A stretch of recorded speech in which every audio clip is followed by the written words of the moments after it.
Hello everyone! Something that people have been asking me about forever is what's at the bottom of Skull Cavern? And the truth is, I have no idea, but today we're gonna find out and we're gonna do it together.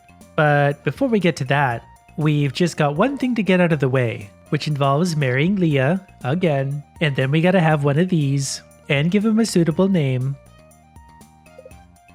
Yeah, this looks like it'll work nicely.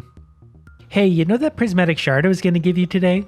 Everything went well, and now Little Sacrifice 1 is part of the family. We're very fortunate. Yep, everything's coming along real nice. I can't wait to get rid of that little moron. And here we go. No Skull Cavern run is complete without making a proper sacrifice. Sorry Leah, but to be fair, it was right there in the name the whole time. Amazing what I can accomplish in only 10 minutes, huh? Yep, kiss to celebrate, I'm going to bed. You know what? We might as well have a productive day today. This way we'll be sure that everything's going our way today. Nothing in our way.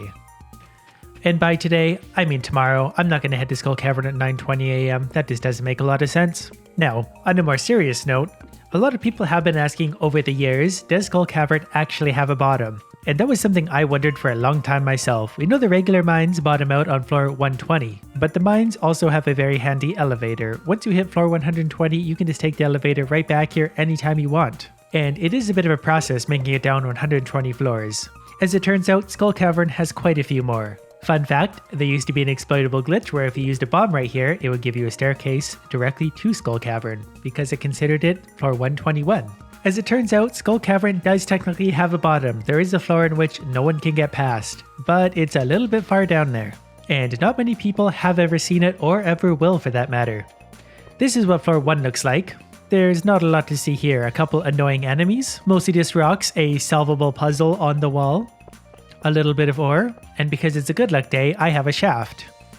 7 floors later, we find ourselves on floor 8, which is pretty much the same. The floors don't change a lot until you start getting some kind of depth. Every 10 floors is when the odds for iridium actually change, and iridium is kind of what you're in Skull Cavern for. So you want to make it down as deep as possible to maximize your chance for iridium. You can find it within the first 10 levels, but it is pretty rare. And on a typical good luck day, like today, I found 5 iridium nodes on floor 12. This would be pretty remarkably rare, but it does happen. 5 iridium nodes plus a shaft on floor 12, which will give me a total of 16 iridium ore and 1 prismatic shard. That might be the luckiest lower floor that anyone's ever received.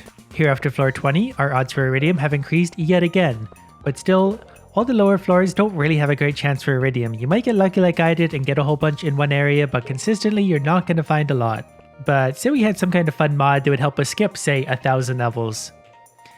If we do that and go to floor 1021, we suddenly find ourselves with more iridium than anything else. Because this is conceivably further down than you'd ever be able to regularly get in the game. I believe I've gotten in the neighborhood of 500 levels before, people have done more, but to get to 1,000, I'm just not sure it's possible. So then how about 10,000? Not a lot changes, we do still get some gold ore, but it's largely iridium. Well then how about floor 50,000? Are we close to the bottom yet? Turns out we're not. We still have a lot of iridium, we still have annoying enemies, but we're still nowhere near the bottom. And one thing I have noticed is that from floor 1000 downwards, it's mostly all the same. You're just going to hit a lot of iridium all the time.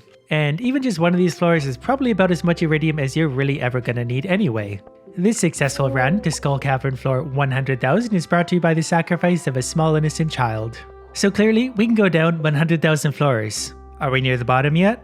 Absolutely not. Because, according to my information, the bottom of Skull Cavern is this floor. Floor 2,147,483,527.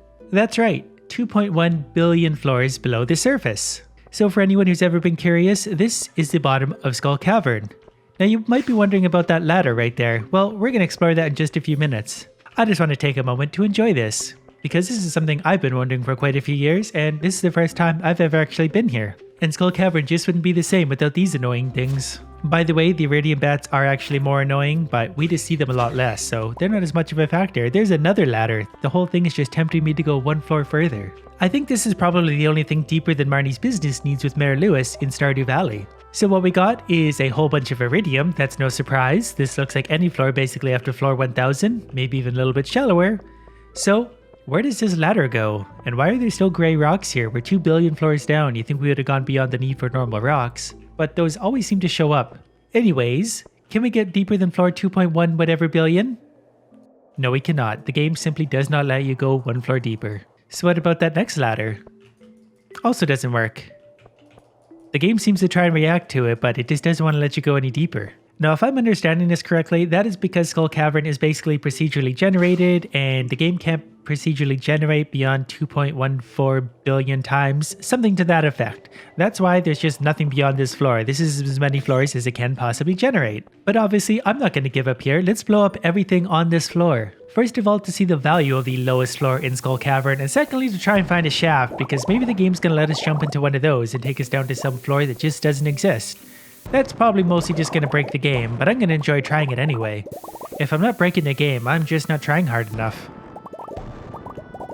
Luck seems to be on our side on this floor. We have 3 Prismatic Shards already, and we've only covered maybe 60% of the floor. So Prismatic Shards seem to like to show up down here. There's another 2. 5 Prismatic Shards on the lowest floor. 360 Iridium and 5 Prismatic Shards. Imagine finding that on any other floor. Now, unfortunately, we didn't find any shafts here. All we have is another bat flying in from the darkness to annoy me. But I do have a button that takes me down 1,000 floors automatically. So we're going to hit that. Anyone want to wager a guess as to what's going to happen? Let's find out right now. Nothing. The game just won't let me go any further. I try and it makes it sound like I'm dropping the floor, but nothing actually happens. It just cannot physically give me any more floors. I'm honestly kind of disappointed with that because I wanted to at least break the game. But this does pretty firmly confirm that this is the bottom of Skull Cavern. You just cannot get any lower. I can skip floors, do all sorts of crazy things to get down to this floor, but once I'm here, this is it. End of the line. 2,147,483,527. Maybe someone in the comments could put the actual scientific reason for why this is the lowest floor. I'd be happy to pin it. I just don't want to bother to look into it or explain it myself because I just don't care that much. Now for one painful maneuver, we're going to leave. We're going to give up 2.1 billion floors of progress. Not that I worked particularly hard to get there, but it just feels weird. Normally you work so hard to get any depth down in Skull Cavern. And I just gave up 2.1 billion floors, no big deal. And what is the lowest floor in Skull Cavern worth? Well, let's throw everything in the bin and find out. The best part of all, I have this big house all to myself. So the value for that madness, 50 golden cave carrots. Could have got a little more from the clay, but 49,000 from mining, so just under 50,000 gold worth of value. That would vary depending on what floor actually spawns there. It's going to change the layout. The bigger one's obviously going to give you more money because they're going to have more stuff on them. 360 iridium worth 36,000 gold, 5 prismatic shards worth 13,000. That's really good value for a single floor in the mines. Of course, you would never ever get there legitimately because that's so many floors down that even if you could physically make your way down there, it would take so much time. You'd be an old person by the time you got there. Actually, correction, I think you'd probably be dead. Someone should probably check the math on that, but I know generally when you get into the billions of anything, it's so much time that it's absurd. So now that we've seen the bottom of Skull Cavern, I want to do it again. I want to see if the floor looks any different. I assume it's still procedurally generated sort of thing, so it's going to look different every time you go to it. But I want to go play with it one more time. I do want to see if I can find a shaft. Because my mod maker who made me this mod said he did manage to get lower, but the game crashes. It tries to take you to floor at -8 and it just doesn't like that very much, so it crashes. So I really want to see if we can make that happen. Mostly just because then I can say I've been lower than the lowest floor in Skull Cavern, and that sounds like something I would do. Okay, we're on floor 1001, and now we get the star floor that I was actually looking for a little while. And admittedly, that was because I hit the wrong key. I was looking for this one. Back to the lowest floor. Oh, we do have a shaft. Okay, we got the shaft on the lowest floor. Let's do a quick run around the donut to see what else is hiding down here. Probably mostly just going to be the same. I don't think there's any significance to this floor other than it just happens to be the last one you can possibly land on. And as always, because it's Skull Cavern, there's going to be enemies to annoy you. They're going to do way too much damage and move way too quickly. So again, just to confirm, the ladder does nothing but makes the game kind of slow down. And the shaft? Will the shaft do anything? Jump in. Okay, it does nothing. We fell 7 levels back to here. What happens if we do it again? 7 levels. Well, we're just kind of continually going in a loop. 8 levels. We got a little more on that one. This would be kind of interesting to see how these work. 8 levels. 7, 7, 8, 8, 8.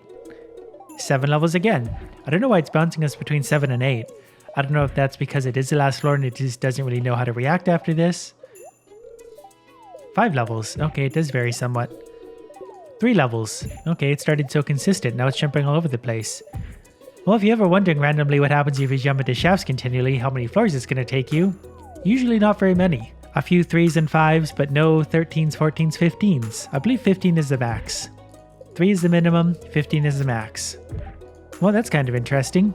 There's 13 levels. That's a good one. You very rarely fall 13 levels. So for those of you that have been wondering and asking, the deepest you can go in Skull Cavern is floor 2.1 whatever billion. Also, my horse no longer has a house. And for those of you still here watching, just a heads up, my videos are going to be a little bit slow for the next week, maybe 2. You're probably only going to be seeing 2-3 videos a week, and then I'll be right back to my normal schedule of 1 per day sort of thing. Especially once mobile hits on October 24th. I'll be doing all sorts of mobile videos. I can't wait to give that a try. Hope you like this one. Thank you all for watching.